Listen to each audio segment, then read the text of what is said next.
So if you take a look at the source sheet, what I wanted to talk about today is why.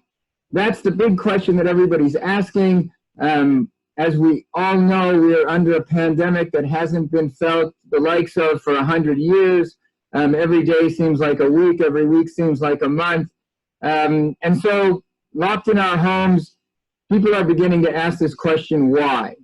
Now, there's really two types of whys that are asked by two types of people. Rav Soloveitchik distinguished between two types of people. Typologically, there's Adam 1 and there's Adam 2. Adam 1 is the individual who is described in chapter 1 of Genesis, and Adam 2 is the individual who is described in chapter 2 of Genesis. Adam 1 is the individual who wants to conquer the world. He's the man of science. He's the entrepreneur. When he looks at the world and he asks why, he doesn't really ask why. He asks what Rav Soloveitchik says is how. How did this world come about? He wants to understand scientifically how does this world work. When he sees a plague like corona, so he wants to know how can we stop it? How can we fix it? How did it come about? And that's sort of like his why question. As opposed to him, there's Adam 2. Adam 2 is described in the second chapter of Genesis as being created by the breath of God. He got the Nishmat Chaim. He became a spiritual being. When Adam 2 asks the question why, when he looks at the world, he asks, why is this world here? When he looks at himself, he asks, why am I here? What is the purpose of my being in this world? So there's two very different questions. The first question of Adam 1 is being asked by all the scientists and the economists and the epidemiologists, and they're all trying to figure out how to take care of this, and that's very important. However, a lot of people are asking the existential question, why? Why did this happen? And the fact of the matter is that as a religious person, so we have an obligation to ask this question. And if you look at the first source here in the Rambam Hilchot Ta'anit, it's basically the command that we must ask this question. It says, mitzvat aseh min haTorah liz'ok la'aril b'chatzotzot al kol tzara shetavo al hatzibur. So he's saying here basically that any time there's a crisis, man has an obligation to turn heavenward. Now, what exactly is this obligation to turn heavenward? In this first verse, where he says it's a mitzvah to cry out to heaven, you could understand it as praying. But actually in Halacha Bet, so he explains as follows, and he says, V'davar zeh midarchei tshuva hu, b'zman shetavo tzara v'yiz'aku alea v'yariu yedu hakol shebiglal ma'asehem hara'im hur'a lahem. So what he's saying here is, again, he's saying that this whole mitzvah is part of the paths of repentance, we could say. It's a path of trying to introspect and reflect on ourselves and our position in the world. And he says, Bizman shetavot tzara, at the time when a crisis or a terrible thing like this happens, and you cry out to heaven, all will know, yedu hakol, all will know that it's because of their misconduct, their evil ways, that this evil thing has happened. Now, getting beyond the religious speak of evil things and repentance, I think basically what the Rambam is saying here is that there's an assumption about humanity. There's an assumption that we are not perfect, that there's no person in the world who doesn't have something to work on. We all need to try to fix ourselves in some way, shape, or form. And so what the Rambam is saying, that this is the way of this mitzvah, of looking at a crisis and taking it as a catalyst to introspect. It's a catalyst to try to ask ourselves, where are we at and what can we improve in ourselves? Now the Rambam then emphasizes this in Halacha Gimel, and he says, Aval, im lo yizaku v'lo yariu ela yomru davar zeh miminhag ha'olam iralan v'tzarazu nikra nikrit. Harezo derech achzariyut v'goremet lahem lehidabek b'maasehem hara'im. So he says as follows, he says, if you don't want to listen to this and you don't want it to introspect, so then now people will say, I don't need to introspect, I don't need to ask any questions. This is just the way of the world. This is nature. And so if people will do that, he says then, and they call this coincidence, right? Mikra mikrit. It's just random. Things happen in the world. It's random. So he says, if you say that, that's brutal. Derech achzariyut. It's brutal to look at the world that way. And furthermore, goremet lahem lihidaber b'maaseh mara'im. And furthermore, it causes you this kind of a perspective on life. It will cause you to be stuck in your ways. As we said, the assumption is that everybody is here to try to improve themselves and improve the world. And if you just look at everything as random, so you will be stuck in your ways and you'll never improve yourself. And I think also what's important to learn here from the Rambam is that he's telling us two things. If you look at the world as random, so A, it's brutal, and B, you'll be stuck in your ways. So now, what is the brutality of looking at the world random? What is that supposed to mean? It's brutal. So I would suggest that it's brutal to your own self. To have a perspective on the world that everything is random basically means the world is meaningless. And if the world is meaningless, that's a brutal way to look at life. As a matter of fact, Albert Camus, who's one of the famous existentialist philosophers, so he came up with this term called the absurd. He says our life is absurd. There's another philosopher who explains his absurdness, and he says like this: absurdity is a feeling which arises from the confrontation of the world, which is irrational, with the hopeless but profound human desire to make sense of our condition. So what he's saying is that really, if you think about life as an atheist, if you think about life that has no meaning, so now you're going to be driven by this profound human desire to make sense of the world. You want to see purpose in the world, but it's hopeless because the world is absurd. Or in the words of the Rambam, it's brutal. It's brutal to look at the world that way, and therefore the Rambam exhorts us to realize that there is a creation, there is a creator, there is a purpose, and so when crisis happens, we need to ask why. So that's what I would like to do in this shiur is answer the question of why. But let us be clear on what does that mean to answer the question why. We should not be so presumptuous to think that we actually know the answer to why. Rav Soloveitchik, when he is discussed Job, when Job asked why, and he finally screamed out to the heavens and asked God why, so he didn't get exactly the answer why, even from the heavens. And so Rav Soloveitchik says, it is true. You will never understand the secret of why. You will never comprehend the cause or telos of suffering. That he's sort of paraphrasing God's answer to Job, and he's telling us that's the answer. If we're screaming out to find out why, we're not going to get this absolute answer. However, Rav Soloveitchik says, there is one thing you are obliged to know, the principle of mending one's afflictions. Basically, what he's saying is that, yes, it's true we're not going to get an absolute answer to the question why, but we need to ask the question. We must ask the question in order to mend our ways. He goes back and echoes the Rambam. What is the whole point of this? The whole point is to see the crisis as a catalyst. There is some reason we don't know.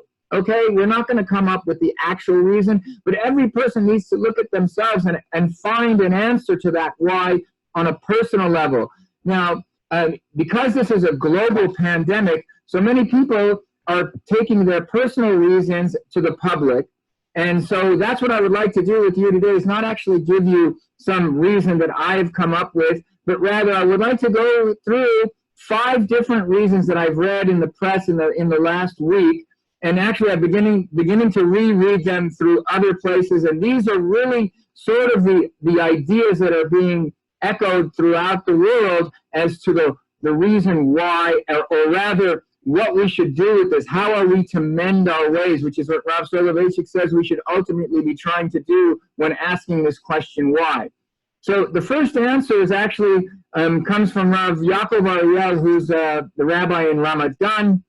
And he also echoes Rav Soloveitchik when he starts his answer, and he says, Reshit, ein makom lishol madua hevi Hashem aleinu et hamagefa azot. He says, first of all, there's no place to ask, why did God do it? Ish eino mesugal letet lachach tshuva musmechet. Nobody can give an authoritative answer to that question. So that's how Rav Ariel begins to give his answer. Now he says in the underlined part, Ach, mitzuvim anu lishol, l'shem ma ba alenu hatzara zot, ma hi mechuyevatenu b'sha'a zo, v'ketzad nuchal letaken et atzmenu. So he says it's true we can't ask or we can't answer the question why, but we can ask the question in order to analyze what is our obligation to fix ourselves, to mend our ways in Rav Soloveitchik's terminology. And so again, I would like to start by going through 5 different answers from 5 different worlds completely, and you'll begin to see that I mean, when you look at this after the shiur and you look into other people are talking about this, these are really the fundamental ideas that are being thrown around today that I've come across. So the first one is Rabbi Nathan Lopez Cardozo. He basically is an English-speaking rabbi in Jerusalem. He basically has the ears of the English-speaking community in America. He starts out like this. He says, we tell ourselves that we're fine, that we have almost everything under control, that we're close to becoming masters of the universe. One more step, a bit of patience, and we'll be there. Absolute certainty, absolute security, absolute health. He's obviously talking about how people looked at the world before this. Now, to our utmost dread, we have fallen into the hands of one tiny virus that forces us to our knees, causing us not only to be aware that we've lost our certainty, but to realize that we never had it to begin with. So that's basically his analysis of what brought this on. Where did it come from? It came basically from the hubris of humanity thinking that we have everything under control. So now what are we to learn from this? So he offers the following response. We suddenly become aware that life is a gift that is unearned, and it may be a little dangerous to feel too much at home in this world. We are offered the chance to make a distinction between the vital and the futile, the trivial and the important. So basically what he's saying is that now that we've come to this realization that we don't run the world and that we are temporary here, let's try to take this as a catalyst to focus on what's important and set aside those things that we may have been distracted with that aren't important. So that's basically Rav Cardozo's response. Rav Aryeh Stern, who's the Rabbi Rashi of Yerushalayim, a completely different world, he actually starts off with the same assumption that hubris has taken hold of humanity. He says that Lelo Safek Im Yisrael Bifrat V'Anoshut Bichlal הגיעו להישגים אדירים במדע ורפואה ועוד, ויכול להיות שהנגיף שקשה לשליטה בא להזכיר לנו את מידת הצניעות. So he says, with all of our control of science and medicine, technology, and so forth, so maybe we've become a little arrogant, and maybe it's time to have a little humility and to have a little modesty. So that's, again, his take on where we were. And so what are we supposed to do about that? We're supposed to be modest. He also learns that this is very much parallel to the story of Migdal Bavel, that the Tower of Babel also came about where a man said, I'll build a tower to the heavens. That was the greatest technology at the time, burning bricks and building buildings. And so man became arrogant, and so then the dispersion came about. And so by the same token, where people have to have a little humility and realize that there's a creator and an obligation to the creator. So Rav Stern says, L'chen yesh la'akir b'borei l'hitpaler l'shlilat hagazera. And so he says that everyone should use this as an impetus to have a little more humility and to pray to God that he will help us remove this terrible plague. One more voice from the Israeli rabbinate is Harav Meir Mazuz. So Rav Meir Mazuz is a big rabbi in the Sephardic community in Israel. He said some things on the news which I won't relate to because he didn't write them, and so apparently he backtracked on them. What he did write this past weekend was that Ba'olam hitrabta hakfira, hitrabta hachutzpa lomar sha'olam hazeh ba b'mikre. So what he says here is that the situation prior to the pandemic was one where people denied that there's a creator, that people said that the world is all here by chance. And so here he's echoing what the Rambam said, that we need to realize that the world isn't here by chance. And so he says that what are we supposed to do about this? Hatikun lezeh hu chizuk be'emunah tmima. So midah keneged midah, the parallel opposite of saying that there is no creator is to have a faith that there is a creator. Now, we move on from these previous three, and I want to bring you just two more approaches. Now, the first three, if you noticed, all talk about some kind of prior condition to humanity, sweeping humanity, that basically we became arrogant, or we became atheistic or unbelieving, or whatever it is. There was some prior condition in humanity that now we need to learn some lesson that this plague has awakened us to. However, the next two or final two approaches actually don't look at the situation of man prior. They say, look, what happened now? What is this plague awakening in us? What positive message can we derive from the situation that we find in ourselves in now? So the first voice is Rav Sachs, who was the chief rabbi of London and certainly has the eyes and ears of most of the English-speaking world. So he says as follows: we're all part of circles. There's a narrow circle of family, then community, then society, then nation, and then the larger family of nations. There are ranges of circles, but right now, I don't know when we've been more embraced, every one of us, in a vital and personal way with this huge circle of humanity. I don't know when all the countries of the world have simultaneously faced the same danger.